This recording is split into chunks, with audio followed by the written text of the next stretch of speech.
Pipila ka mga simbahan sa norte ang napuruhan sa linog kagabi. Nakamugna usab kini og grabeng kalisang sa mga nakabatyag sa pagtayog sa yuta. Ang report ni Femery Dumabog. Susamag dagsayaw mga Christmas lights nining atubangan nga bahin sa St. Peter the Apostle Parish sa Bantayan, Cebu. O galit lang nahagbong kining atubangan nga bahin sa simbahan. Nasa SIM curse. Samtang sa Bogo City, diyan ang epicenter sa magnitude 6.9 nga linog. Nagpasa ng mga debris gikan sa mga nagubang balay kagabi. Ang mga rescuer sa barangay Pulang Bato, Bogo City, ang nanawagan og dugang tabang. Pwede sa DRR, mga yung mag-rescue. Wala pa na mag-sud sir, wala pa na may kuhan. Napuruhan usab ang lungsod sa Daan Bantayan. Dahunlak ang nailang heritage landmark sa lungsod sa Daan Bantayan, ang Archdiocesan Shrine of Santa Rosa de Lima. Tungod sa linog, nakasinati og blackout gikan sa Danao City hangtod sa lungsod sa Daan Bantayan. Sa San Remigio, nga tapad sa Bogo City, apil sa girespondihan sa mga rescuer ang sports complex, diin gipaygay ng liga kagabi. Pipila sa mga nagdula dinhi ang namatay human na datugan sa mga debris.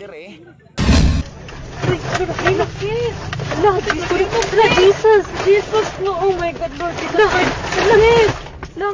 Sa Mactan Mandawi Bridge, napahunong ang mga motorista atol sa pagtayog sa linog. Usa sa mga motorista ang nigunit na lang sa railing sa tulay. Nagpadala dahil ng Cebu Provincial Government og dugang mga personnel, heavy equipment o rescue equipment sa mga nagkinahanglang lugar. Grabing kahalok ko sabang nabatyagan sa mga empleyado sa BPO nga naa sa pipila ka mga floor sa high-rise building sa Cebu City. Hinay-hinay sila kanina o gamit na ang hagdan.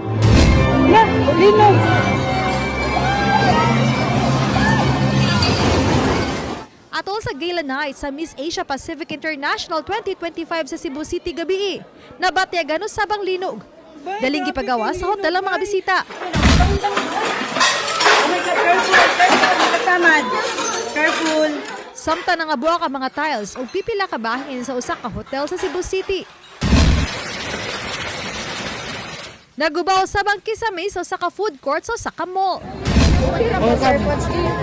Samtang daling gipagawas kini mga pasyente gikan sa Cebu City Medical Center. Kumusta ko doon gibatin ko? Mahagod ko to. Pwede nga lupa ito? Hindi ako pasyente o din ako biyahin.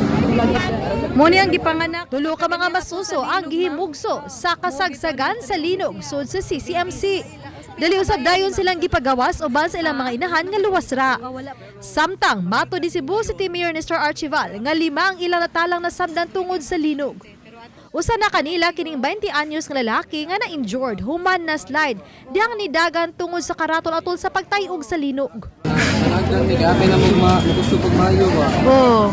Rano mo traktor, mag-slide, slide. Dugang nahimong problema kagabi ang kalit nga pag-ulan.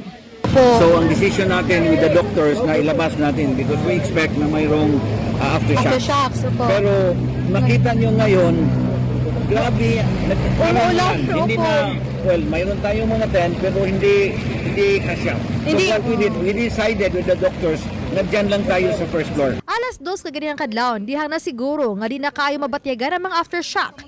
Gipabalik na sa sud sa ospital ang tanang mga pasyente. Uban ni Clans Gabutin og Rod Prado, Femery Dumabok, Balitang Bisdak.